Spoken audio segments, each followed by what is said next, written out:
Chapter 6, in which Pooh invents a new game, and Eeyore joins in. By the time it came to the edge of the forest, the stream had grown up, so it was almost a river. And being grown up, it did not run and jump and sparkle along as it used to do when it was younger, but moved more slowly, for it knew now where it was going, and it said to itself, "There is no hurry. We shall get there, some day." But all the little streams higher up in the forest went this way and that, quickly, eagerly, having so much to find out before it was too late.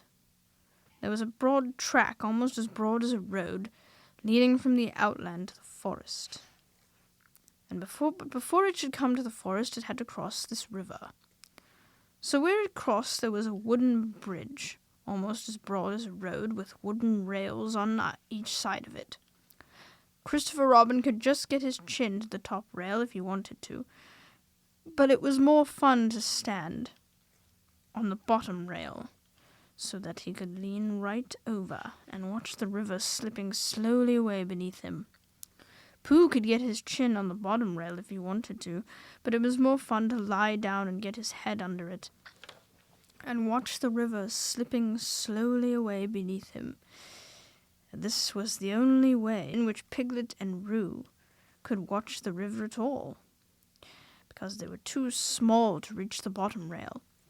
So they would lie down and watch it, and it slipped away very slowly, being in no hurry to get there.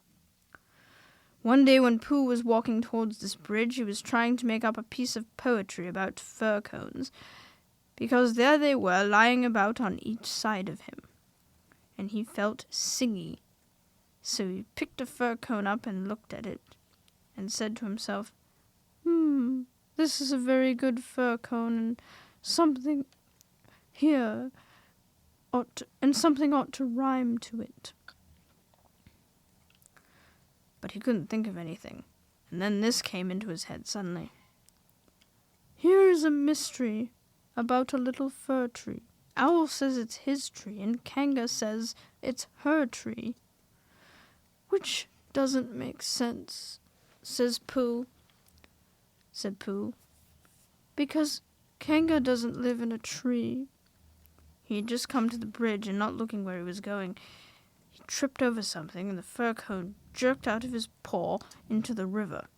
"Bother," said Pooh, as it floated slowly under the bridge, and he went back to get another fir cone, which had a rhyme to it. But then he thought that he would go look at the river instead, that he would just look at the river instead, because it was a peaceful sort of day. So he lay down and looked at it, and it slipped slowly away beneath him. And suddenly there was his fir cone slipping away too. "That's funny," said Pooh. "I dropped it on the other side," said Pooh, "and it came out on this side. I wonder if it would do it again." And he went back for some more fir cones. It did. It kept on doing it.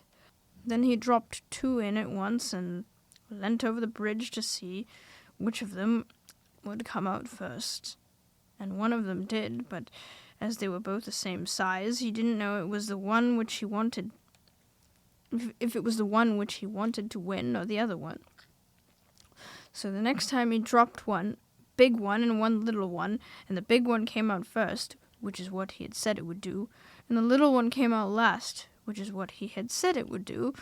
So he had won twice, and when he went home for tea, he had won 36 and lost 28, which meant that he had, well, you take 28 from 36, and that's what he was. Instead of the other way round. And that was the beginning of the game called Pooh Sticks, which Pooh invented, and which he and his friends used to play on the edge of the forest. But they played with sticks instead of fir cones, because they were easier to mark. Now one day Pooh and Piglet and Rabbit and Roo were all playing Pooh Sticks together. They had dropped their sticks in when Rabbit said, "Go!" And then they had hurried across to the other side of the bridge, and now they were all leaning over the edge, waiting to see whose stick would come out first. It was a long time coming because the river was very lazy that day and hardly seemed to mind if it didn't ever get there at all. "I can see mine," cried Roo. "No, I can't. It's something else." "Can you see yours, Piglet?" "I thought I could see mine, but I couldn't. There it is." "No, it isn't. Can you see yours, Pooh?" "No," said Pooh. "I expect my stick's stuck," said Roo. "Rabbit, my stick's stuck. Is your stick stuck, Piglet?" "They always take longer than you think," said Rabbit. "How long do you think they'll take?" asked Roo. "I can see yours, Piglet," said Pooh suddenly. "Mine's a sort of grayish one," said Piglet, not daring to lean too far over in case he fell in.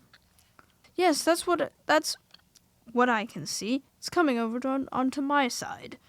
Rabbit leant over further than ever, looking for his, and Roo wriggled up and down, calling out, "Come on, stick! Stick, stick, stick!" And Piglet got very excited because his was the only one which had been seen, and that meant he was winning. "It's coming," said Pooh. Are you sure it's mine?" squeaked Piglet excitedly. "Yes, because it's gray, a big gray one. Here it comes, a very big gray... Oh, no, it isn't. It's Eeyore." And out floated Eeyore. "Eeyore!" cried everybody. Looking very calm, very dignified, with his legs in the air, came Eeyore from beneath the bridge. "It's Eeyore!" cried Roo, terribly excited. "Is that so?" said Eeyore, getting caught up by a little eddy and turning slowly round 3 times. "I wonder—" "I didn't know you were playing," said Roo. "I'm not," said Eeyore. "Eeyore, what are you doing there?" said Rabbit. "I'll give you 3 guesses, Rabbit. Digging holes in the ground? Wrong. Leaping from branch to branch of a young oak tree? Wrong. Waiting for somebody to help me out of the river? Right. Give Rabbit time and he'll always get the answer." "But Eeyore," said Pooh in distress, how shall we... Do you think if we... "Yes," said Eeyore. "One of those would be just the thing. Thank you, Pooh." "He's going round and round," said Roo, much impressed. "And why not?" said Eeyore coldly. "I can swim too," said Roo proudly. "Not round and round," said Eeyore. "It's much more difficult. I didn't want to come swimming at all today," he went on, revolving slowly.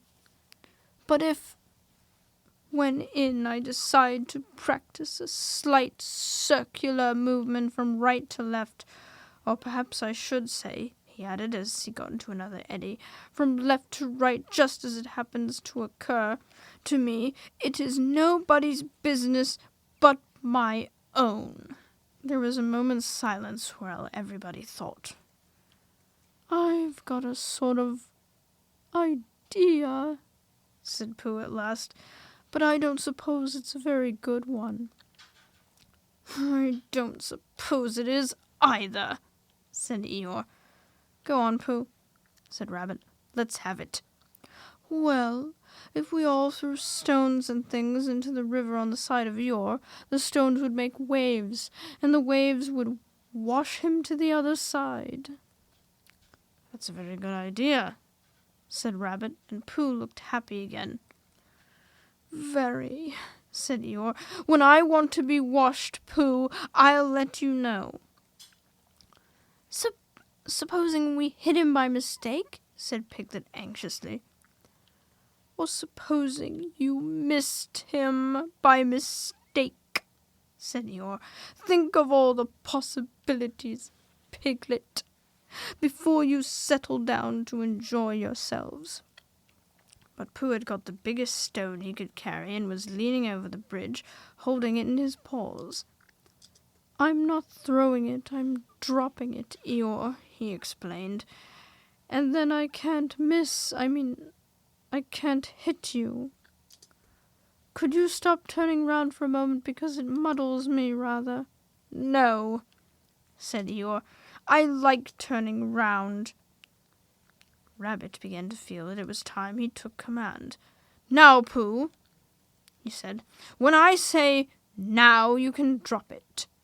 Eeyore, when I say now, Pooh will drop his stone.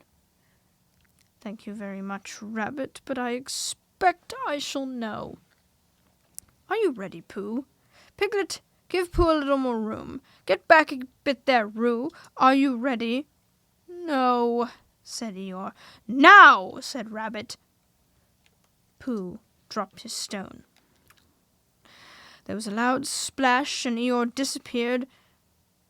It was an anxious moment for the watchers on the bridge. They looked and looked, and even the sight of Piglet's stick coming out a little in front of Rabbit's didn't cheer them up as much as you would have expected. And then, just as Pooh was beginning to think that he must have chosen the wrong stone, or the wrong river, or the wrong day for his idea, something gray showed up for a moment by the river bank, and it got slowly bigger and bigger, and at last it was Eeyore coming out. With a shout, they rushed off the bridge and pushed and pulled at him, and soon he was standing among them again on dry land. Oh, Eeyore, you are wet, said Piglet, feeling him. Eeyore shook himself and asked somebody to explain to Piglet what happened when you had been inside a river for quite a long time. Well done, Pooh, said Rabbit kindly. That was a good idea of ours. What was? Asked Eeyore. Hooshing you to the bank like that. Hooshing me? Said Eeyore in surprise. Hooshing me? You didn't think I was hooshed, did you? I dived.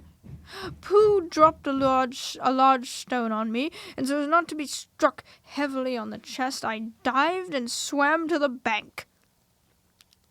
You didn't really, whispered Piglet to Pooh, so as to comfort him. I didn't think I did, said Pooh anxiously. It's just Eeyore, said Piglet. I thought your idea was a very good idea. Pooh began to feel a little more comfortable, because when you are a bear of very, very little brain, and you think of things, you find sometimes that a thing which seemed very thingish inside you is quite different when it gets out into the open and has other people looking at it. And anyhow, Eeyore was in the river, and now he wasn't, so he hadn't done any harm. How did you fall in, Eeyore? Asked Rabbit, as he dried him with Piglet's handkerchief. I didn't, said Eeyore.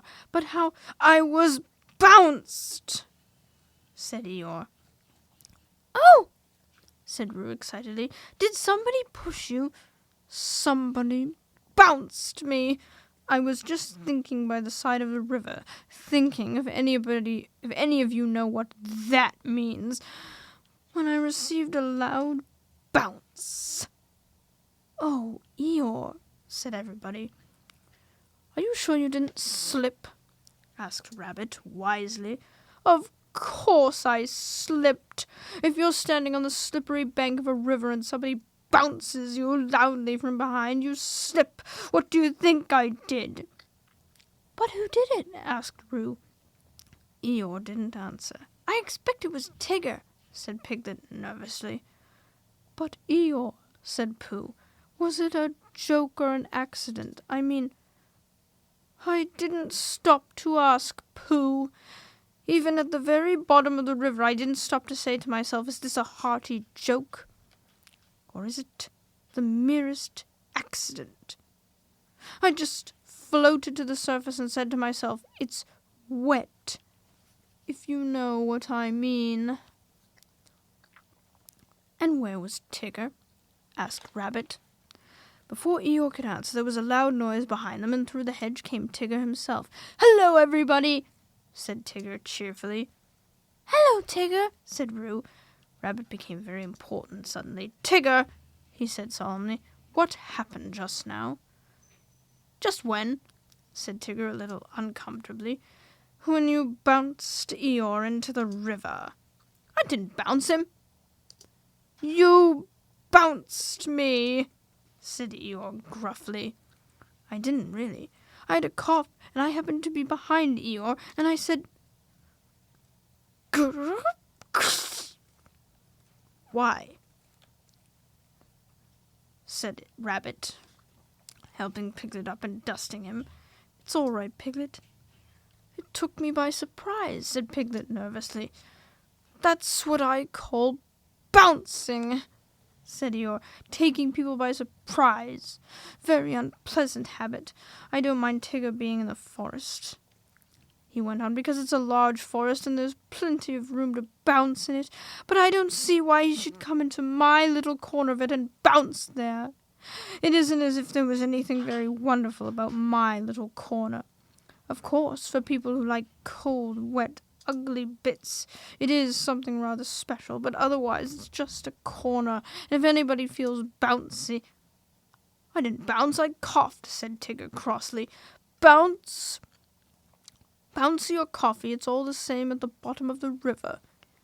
Well, said Rabbit, all I can say is, well, here's Christopher Robin, so he can say it. Christopher Robin came down from the forest to the bridge, feeling all sunny and careless, and just as if twice 19 didn't matter a bit, as it didn't on such a happy afternoon, and he thought that if he stood on the bottom rail of the bridge and leant over and watched the river slipping slowly away beneath him, then he would suddenly know everything that there was to be known, and he would be able to tell Pooh, who wasn't quite sure about some of it. But when he got to the bridge and saw all the animals there, then he knew it wasn't that kind of afternoon, but the other kind, when you wanted to do something. It's like this, Christopher Robin. Tigger— No, I didn't, said Tigger. Well, anyhow, there I was, said Eeyore. But I don't think he meant to, said Pooh. He just is bouncy, said Piglet, and he can't help it. Try bouncing me, Tigger, said Roo eagerly. Eeyore, Tigger's going to try me. Piglet, do you think— Yes, said Rabbit. We don't all want to speak at once. The point is, what does Christopher Robin think about it? All I did was I coughed, said Tigger. He bounced, said Eeyore. Well, I sort of boffed, said Tigger. Hush, said Rabbit, holding up his paw. What does Christopher Robin think about it all? That's the point. Well, said Christopher Robin, not quite sure what it was all about. I think— Yes, said everybody. I think we all ought to play Pooh Sticks. So they did. And Eeyore, who had never played it before, won more times than anybody else, and Roo fell in twice, the first time by accident and the second time on purpose, because he suddenly saw Kanga coming from the forest, and he knew he'd have to go to bed anyhow. So then Rabbit said he'd go with them, and Tigger and Eeyore went off together, because Eeyore wanted to tell Tigger how to win at Pooh Sticks, which you do by letting your stick drop in a twitchy sort of way, if you understand what I mean, Tigger. And Christopher Robin and Pooh and Piglet were left on the bridge by themselves. For a long time they looked at the river beneath them, saying nothing, and the river said nothing too, for it felt very quiet and peaceful on this summer afternoon. Tigger is all right, really, said Piglet lazily. Of course he is, said Christopher Robin. Everybody is, really, said Pooh. That's what I think, said Pooh. But I don't suppose I'm right, he said. Of course you are, said Christopher Robin.